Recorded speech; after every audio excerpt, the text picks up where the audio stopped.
everyone, welcome back to Spooky Easy. My name is Jessie, your spooky storyteller extraordinaire, back at it again to talk about more spooky stuff. I hope that you're all staying safe at home.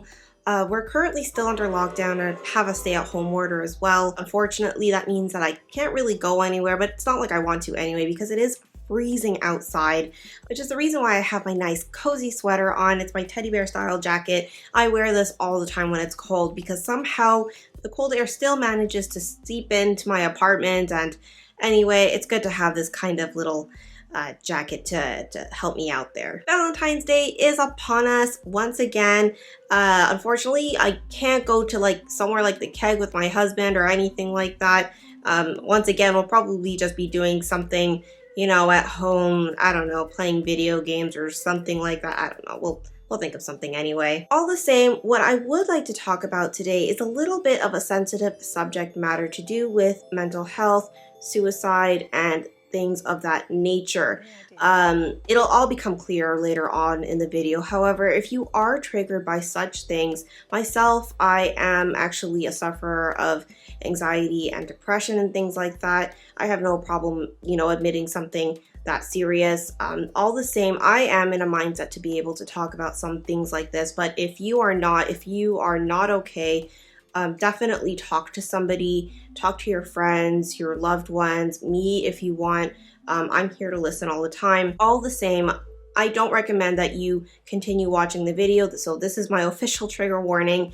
But if it is something that you're in a good headspace to kind of, you know, delve deeper into this urban legend, so to speak, please, by all means, continue watching. So I came across this urban legend quite some time ago, actually, and I wanted to take this opportunity to talk about it now, just because it is almost Valentine's Day, and it does have something to do with lost love and the sadness behind it and things like that, which of course is, you know, not really synonymous to Valentine's Day, but I mean, it kind of is if you really think about it. Yes, Valentine's Day has to do with you spending time with your loved one, you know, your girlfriend, boyfriend, significant other, what have you.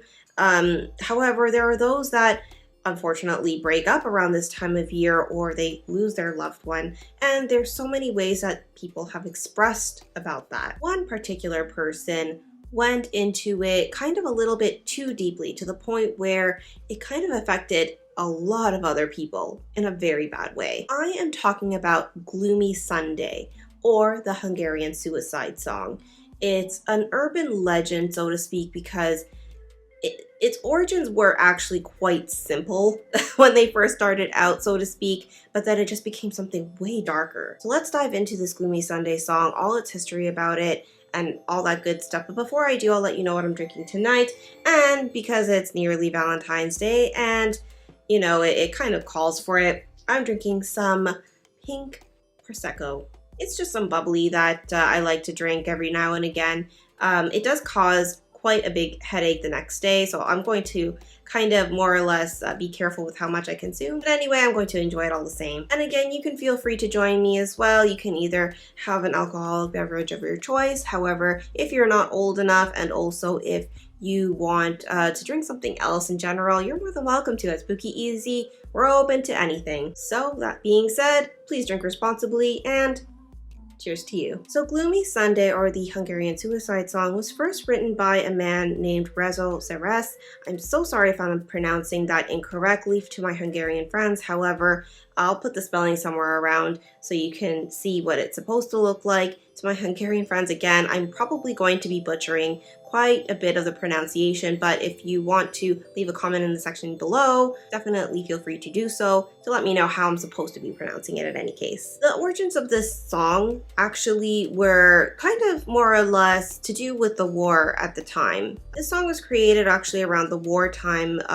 You know, obviously there was a lot of issues, political issues going around, despair and all of that. The author just wanted to make a song more or less to encompass that feeling. That is why it's such a sad sounding song. Whenever you listen to it, even without the lyrics, it just sounds so depressing. The original lyrics were actually called something else, and I'm going to put in like the spelling around as well because I'm not going to be able to pronounce that, but basically it means the world is ending, encompassing the despair, you know, the people's sins, and just, you know, all the bad negative feelings that come with with war, obviously. However, it didn't actually get the sad lyrics to do with a lover's death until the poet Laszlo Javor came along. And again, I'm so sorry for that pronunciation because I'm pretty sure that's not how you pronounce it. And that's where Sad Sunday came into play. Gloomy Sunday, Sad Sunday. And basically it's literally about the protagonist wanting to commit suicide because his lover had passed away, unfortunately. Now, the history about that is a little bit blurry because while I was doing some research, I found that there were some conflicting stories because it was either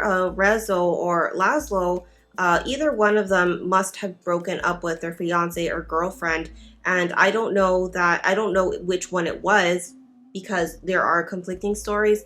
However, it is pointing more toward Laszlo, where he literally broke up with his fiance or girlfriend, and he just incorporated these really sad lyrics because of how devastated he was, obviously, for his relationship to have ended. Now, the original song was recorded in Hungarian in 1935. A year later, in 1936, it came into the English mainstream of music, and of course, it exploded with popularity, especially because it was sung by the legendary Billie Holiday in 1941. Of course, this song was sung by many different artists. However, Billie Holiday's was the most prolific one.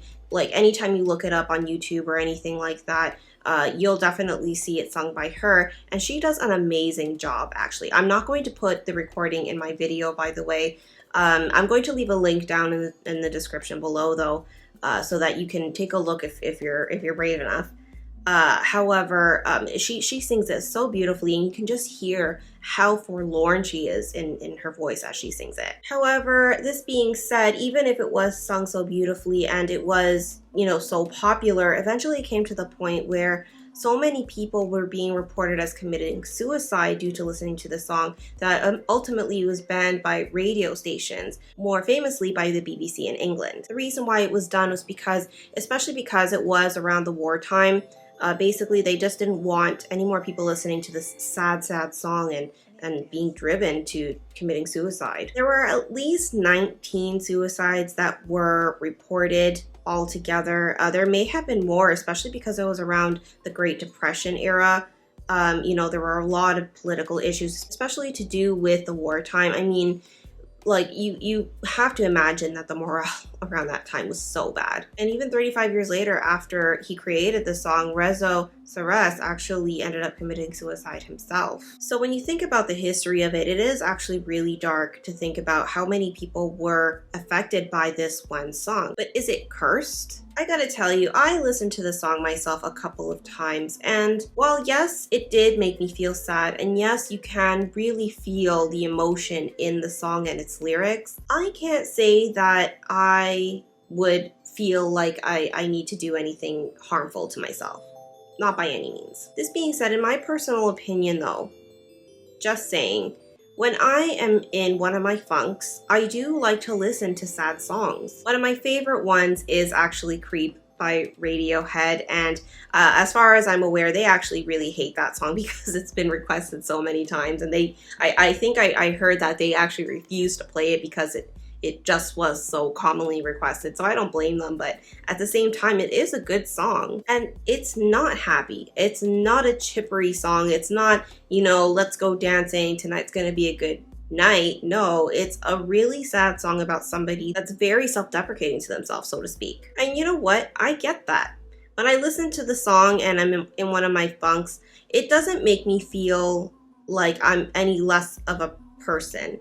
I guess, in my personal opinion, when I'm in that headspace, I just want something to feel that I'm resonating with it. Mental health can get to the point where if you resonate with something too much, to the point where it makes you feel worse about your circumstances in life, especially depending on all kinds of different things, including lost love, it could definitely be a factor. Now, when it comes to Gloomy Sunday, if I were brokenhearted and I were to listen to that, yes, it would make me feel very, very sad, of course, but it is just a song. Which brings me to my point, like what I said earlier, if you are not okay, if you are not feeling well, the best thing that you can do for yourself is to talk to somebody about it, whether it be a family member or a friend or what have you. Don't keep that to yourself. I think that if you were just to take the song at face value for what it was, and again, it was originally supposed to be in regards to the wartime when it was written, I just think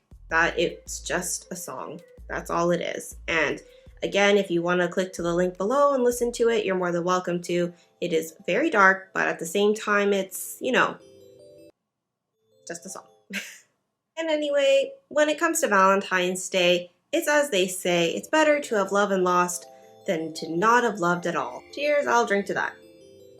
In any case, what do you think? Have you listened to this song? Do you think that there's something darker, some dark magic or something like that going on with this song, that it's convincing people to do the worst deed of them all? Or do you think, like me, that it's just a regular song that just happens to have really dark lyrics and that's it? Leave your opinion down below. Do you want me to cover more things like this, more urban legends? Let me know, definitely. I'm more than willing to look into that for you. If you have any suggestions or if you have a spooky story yourself to share, definitely feel free to email me. And in the meantime, if you're new here, what are you doing? Why haven't you clicked the subscribe button yet? Please feel free to like, share, subscribe, click the notification bell to keep track of all the spooky stuff. And in the meantime, thanks so much for listening. I hope that you have a great Valentine's Day. Stay safe and all that good stuff. And ciao for now. Any ideas?